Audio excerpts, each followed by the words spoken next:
এটা ভারতের দিয়ে ভারত এটা করাচ্ছে, ইসরায়েলের মুসাদ এখানে কাজ করছে, পার্বত্য চট্টগ্রাম, খাগড়াছড়ি, রাঙ্গামাটি, বান্দরবন এই 1/10 অঞ্চলকে তারা বঙ্গোপসাগরকে ব্যবহার করার জন্য আলাদা একটা জোন ল্যান্ড প্রতিষ্ঠা করে এই অঞ্চলটাকে তারা একটা বিশৃঙ্খলা সৃষ্টি করতে চায়। মূলত এটা ভারতের প্রতিটি পাহাড়েই সেনার দাপট বাড়ছে। কাশ্মীর, লাদাখ, নাগাল্যান্ড, আসাম কিংবা মণিপুর যেখানেই যান, সেনা ক্যাম্প, বাংকার আর পাহাড়ের প্রতিটি গিরিপথে চেকপোস্টে চোখে পড়বে। কেবল ভারত নয়, চীন, পাকিস্তান, নেপালেও রয়েছে সেনার উপস্থিতি। অথচ বাংলাদেশের পার্বত্য চট্টগ্রামে সেনা উপস্থিতি নিয়েই বারবার তোলা হচ্ছে প্রশ্ন। এখানে কয়েকটি সন্ত্রাসী গোষ্ঠীর ছত্রছায়ায় কিছু পাহাড়ি নেতা প্রতিনিয়ত সেনা হটাও স্লোগান দিচ্ছেন। এতে যোগ দিচ্ছে দেশের তথাকথিত বামপন্থী ও সুশীল সমাজের কিছু অংশ। খোঁজ নিয়ে জানা গেছে, ভারত নিজের পাহাড়ে সেনা নামিয়ে বিচ্ছিন্নতাবাদ দমনের নামে রক্ত ঝরাতে দ্বিধা করে না। কাশ্মীরে প্রতিদিন গড়ে 7-8 জন নিহত হচ্ছে সেনা অভিযানে।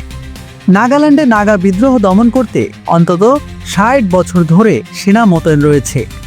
অরুণাচল প্রদেশে চীনের ভয়ের অজুহাতে প্রতিটি পাহাড়ি এলাকায় সেনাঘাঁটি তৈরি করছে ভারত। নিরাপত্তা বিশ্লেষকরা বলছেন, ভারত নিজের নিরাপত্তাকে সামনে রেখে পাহাড় নিয়ন্ত্রণে সেনাদের ব্যবহার করছে। কিন্তু বাংলাদেশের পাহাড়ে সেনা মোতায়েন দেখলেই আন্তর্জাতিক মঞ্চে মানবাধিকার আর গণতন্ত্রের বুলি আওড়ায়। কারণ ভারত 7 সিস্টার নিয়ে অনেক সমস্যায় আছে। তারা বঙ্গোপসাগরটা ব্যবহার করতে চায়, গভীর সমুদ্র বন্দর ব্যবহার করতে চায়, যার কারণে পাহাড়িদেরকে দিয়ে, উপজাতিদেরকে দিয়ে তারা এই সমস্ত বিশৃঙ্খলাগুলো সৃষ্টি করাচ্ছে। ঢাকা বিশ্ববিদ্যালয়ের আন্তর্জাতিক সম্পর্ক বিভাগের অধ্যাপক ডক্টর শহীদুজ্জামান বলেন, ভারতের আচরণ দ্বিমুখী। নিজেদের পাহাড়ে সেনা দিয়ে দমন নীতি চালায়, অথচ বাংলাদেশের পাহাড়ে সেনা উপস্থিতি নিয়ে প্রশ্ন তোলে। এটা কেবল রাজনৈতিক নয়, কূটনৈতিক চক্রান্ত। বাংলাদেশকে দুর্বল করার জন্য তারা পাহাড়কে অস্থিতিশীল করতে চায়। ভারতের ইন্ধনে বা ফ্যাসিস্টদের ইন্ধনে এই ঘটনাটা ঘটাচ্ছে। সকলের অবগতির জন্য জানানো যাচ্ছে যে 144 ধারা জারি হয়েছে।